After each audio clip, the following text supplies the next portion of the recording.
कल मैं ऑफिस से जल्दी फ्री हो गई थी तो मुझे लगा कि यूं ही निकल जाती हूँ ड्राइव पे। हाईवे पे निकली, भूख भी लग रही थी तो वहाँ पे एक ढाबा था रास्ते में, वहाँ मैंने गाड़ी रोक दी।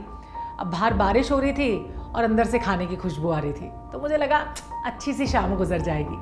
पर जब मैं वहाँ पहुँची ना अंदर, तो एक 7 साल के छोटे से बच्चे को मैंने वहाँ पे बर्तन धोते हुए देखा और साथ में उसे तो कोई डांट भी लगा रहा था। ये देख के I felt so bad, felt so emotional also.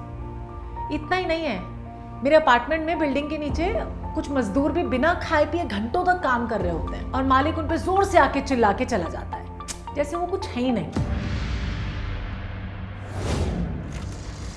Welcome to the big bench daily.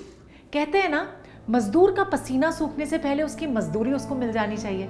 लेकिन आजादी के 75 साल बाद भी आज मजदूर पसीने से ज्यादा अपने खून के हक के लिए लड़ रहा है, लेकिन मजदूरी से ज्यादा उसे क्या मिलता है? तकलीफें मिलती हैं। मजदूरों की इस कंडीशन के बारे में और ह्यूमन ट्रैफिकिंग के बारे में आज हम बात करेंगे। ह्यूमन ट्रैफिकिंग, जिसे मानव तस्करी भी कहा जाता है, ये एक क्राइम है।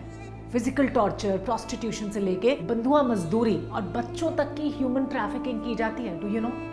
एक तरफ हमारी कंट्री जो आज सुपर पावर बनने की कगार पे खड़ी हुई है, साइंस, टेक्नोलॉजी, एजुकेशन में हम दिन दुगनी रात चौगनी तरक्की कर रहे हैं, लेकिन फिर भी ह्यूमन ट्रैफिकिंग की जो प्रेजेंट कंडीशन है ना, वो कहीं ना कहीं हम सबको शर्मसार कर देती है। इससे पहले कि मैं आपको ह्यूमन ट्रैफिकिंग के बारे में कुछ और भी बताऊं, एक बहुत दिल दहला देने वाली घटना के बारे में बात करती हूँ। बीते दिनों महाराष्ट्र के उस्मानाबाद जिले से 11 मजदूरों को ह्यूमन ट्रैफिकिंग से बचाया गया। उन्हें काम दिलाने के बहाने से बुलाया गया था और जंजीरों से बांधकर कुआं खोदने के काम में उनको लगा दिया गया था। वैसे तो मजदूरों के लिए कोई भी जंजीर इतनी मजबूत नहीं होती जिन्हें वो तोड़ ना सके, लेकिन जब अपने ही धोखा दे देते हैं ना, तो वो खुद ब खुद टूट जाते हैं।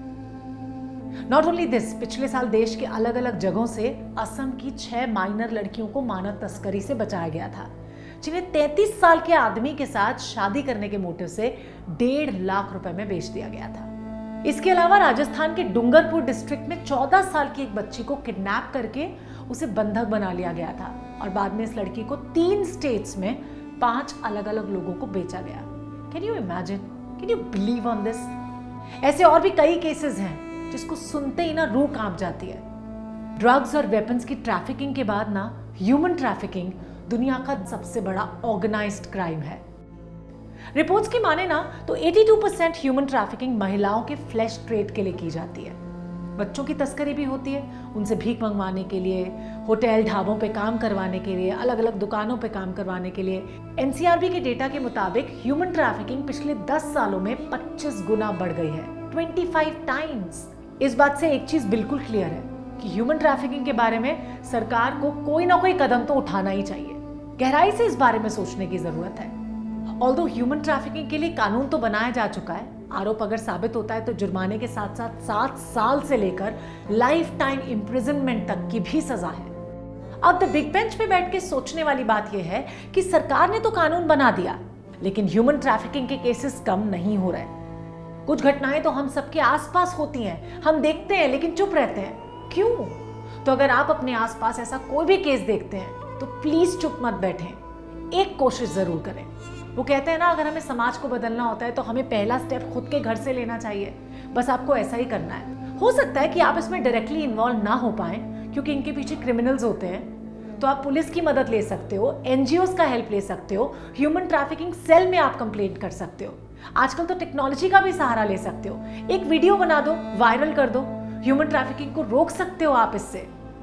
क्योंकि आज किसी और के बच्चे के साथ ऐसा हो रहा है, किसी और के परिवार के साथ ऐसा हो रहा है, कल को वो आपका परिवार भी हो सकता है, आपका अपना बच्चा भी हो सकता है। इस बारे में सोचिएगा जरूर। और अगर इस पे कुछ कहना चाहते हैं तो कमेंट सेक्शन में लिख के भेजिए। हमारे चैनल को सब्सक्राइब करने के लिए सब्सक्राइब बटन को प्रेस कीजिए। और अगर आप ऐसे और इन्फॉर्मेटिव वीडियोस देखना चाहते हो तो देखते रहिए द बिग बेंच डेली।